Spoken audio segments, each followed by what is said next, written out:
Orang mungkin sekarang mengiranya saya menghafal Quran saja. Alhamdulillah saya juga menghafal Injil, menghafal Bible.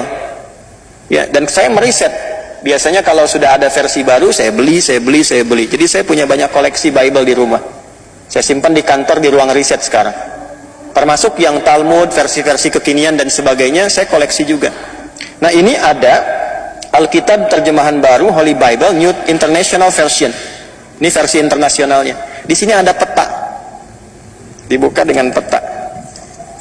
Ini supaya menambah wawasan ya, Bapak Ibu sekalian. Kok bisa katanya kajiannya kajian tausiah tapi referensinya Bible? Gak apa-apa. Ini ada peta nih. Tuh, dibuka dengan peta. Ini petanya, Division of Canaan 1200 sampai 1030 before Christ, sebelum Masehi. Jadi ini petanya dulu, kanan yang saya tulis ini, ya. Ini tahun 1200 sampai 1030 sebelum Masehi. Kalau sebelum Masehi kan mundur kan? Ya, 1200 sampai 1030 sebelum Masehi. Nah, di sini menariknya Palestina sudah ada, Palestina.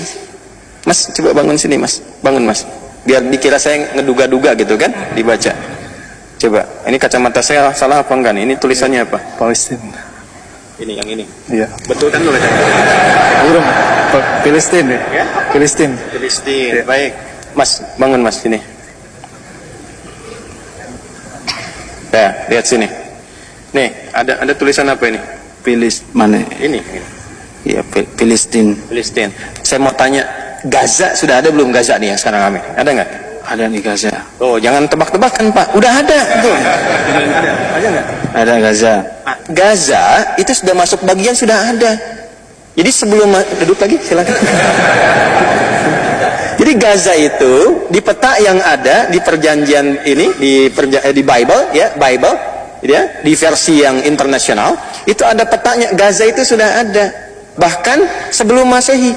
Jadi peta 1200 sampai dengan 1030 sebelum kelahiran Nabi Isa alaihissalam, before Christ, sebelum Masehi, itu sudah ada petanya Palestina dan Gaza sudah ada di sini. Yang menarik, Israel nggak ada sebagai satu wilayah ya, yang Zionis klaim sekarang itu nggak ada, nggak percaya. Mas bangun nih, bangun antum supaya nggak ngantuk. Ya.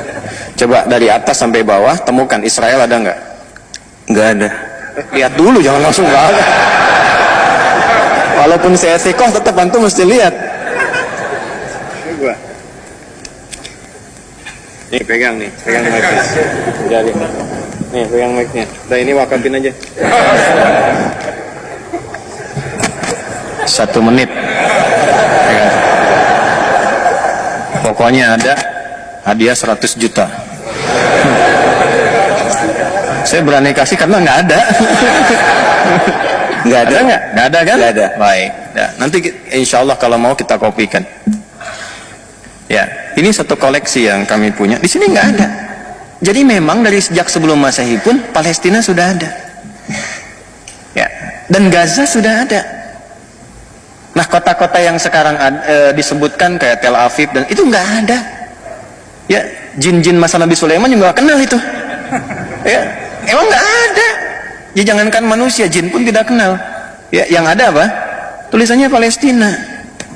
Ya, jadi kalau ada aktivis-aktivis kekinian, itu kan yang terlambat bangun, kemudian menyampaikan itu asalnya sudah ada duluan, nggak ada. Yang ada itu Palestina. Filistin sudah ada. Gaza menariknya ada di sini.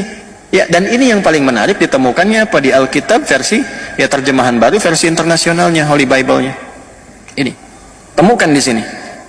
Ya, setelah itu kesininya baru berubah. Ini peta-peta kekinian. Ini yang paling lama diakui betul. Yang menarik begini, yang ini yang orisinilnya, yang ini peta jalan yang sekarangnya.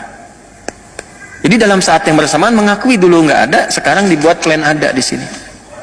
Ini yang nggak ada dari sini. Ini penyebaran semua anak cucunya Nabi Yakub alaihissalam, yang 12 tadi, yang asbat anak-anaknya, ini bahkan disebutkan di sini daerah mana saja. Zebulun di mana, Izhar di mana, kemudian Yusuf di mana, disebutkan di sini semua. Yahuda di mana, ya, Syamun di mana, Levi di mana, disebutkan semua petanya di sini, dan semua wilayah disebut dengan Palestina. Paham sampai sini? Baik, itu dulu yang ingin saya tampilkan di awal.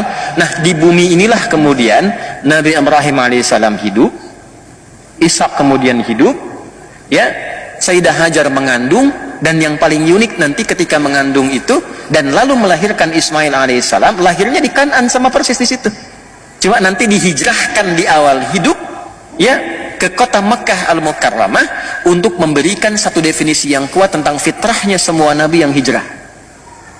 Ya, tentang semua nabi yang hijrah. Nanti Nabi Yusuf pun kan hijrah. Jelas ya? Nabi Yusuf pun hijrah. Jadi ketika kemudian Nabi Ismail itu dihijrahkan dari kecil untuk memberikan kesan bahwa ini akan melahirkan keturunan di akhir yang sempurna dari segi kenabiannya, yaitu Nabi Muhammad sallallahu alaihi wasallam.